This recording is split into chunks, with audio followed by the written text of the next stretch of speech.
Porque o que acontece? A pessoa faz o quê? Ela pega a tinta que ela tem e eu vou escurecer e coloca corante preto. Preto pigmenta demais, ele tem um alto grau e poder de pigmentação. Você coloca e você altera toda aquela tinta que você tinha. Então, quando eu falo assim de grau de pigmentação, é preto, eu quero dizer que, por exemplo, o corante preto, a tinta preta, ela tem um alto poder, um alto grau de coloração. Eu falo pigmentação porque eu uso corante, mas se você tem tinta, é um alto grau de coloração. Então, você pega um pouquinho de preto e coloca num pouquinho de tinta, ele vai escurecer demais. Como que é que a gente tem que fazer? Você tem que pegar o preto que você tem aí, como eu já ensinei lá na aula do cinza, e fazer o seu cinza. Eu estou falando aqui no grau de concentração, que daí você dilui. Dilui o seu preto. E daí, o que acontece? É como você comprar um produto, uma que boa, que ela é muito forte. Você quer diluir ela, você coloca mais água, não é assim? A tinta preta, quando você quer diluir ela para que ela tenha menos poder de pigmentação, de coloração, de deixar a sua tinta mais escura, como que eu faço? Eu coloco no branco ou eu coloco no verniz. Estou falando de tinta. Por que eu uso verniz?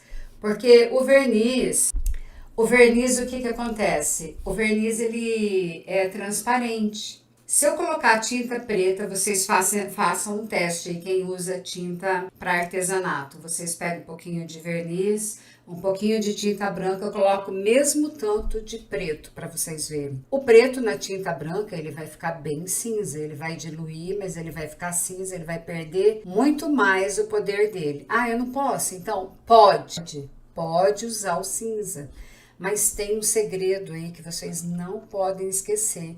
Quem mistura o cinza, como que é? Você pegou um potinho, você trabalha com a tinta de parede, você pinta madeira, você pega lá aquele tubinho e você coloca 50% de tinta branca e 50% da tinta preta. Sempre usa isso, porque senão as suas receitas depois vão dar errado. No caso de tinta que a gente quer reproduzir, você tem que ter a medida exata para não sair mais ou menos.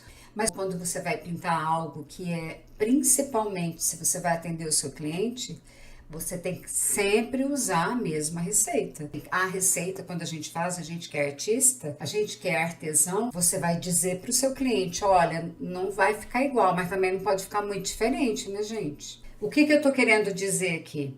Eu tô dizendo aqui que quando você for diluir o preto, você anota a receita. Gente, isso que eu tô falando aqui, isso aqui vale ouro, isso, sabe? Porque você faz uma cor, daí você quer repetir, você não consegue, a gente não consegue entender por quê. É isso. Eu tenho que colocar o mesmo tanto, eu tenho que diluir da mesma forma. E daí parece tão fácil, mas quando você tá lá fazendo que não tem ninguém para te ensinar, é bem difícil. Então já anota e já pratica, que quando você for diluir o preto, você anota a receita. Já cata o seu caderno, anota e coloca assim, favor fazer o cinza com receita.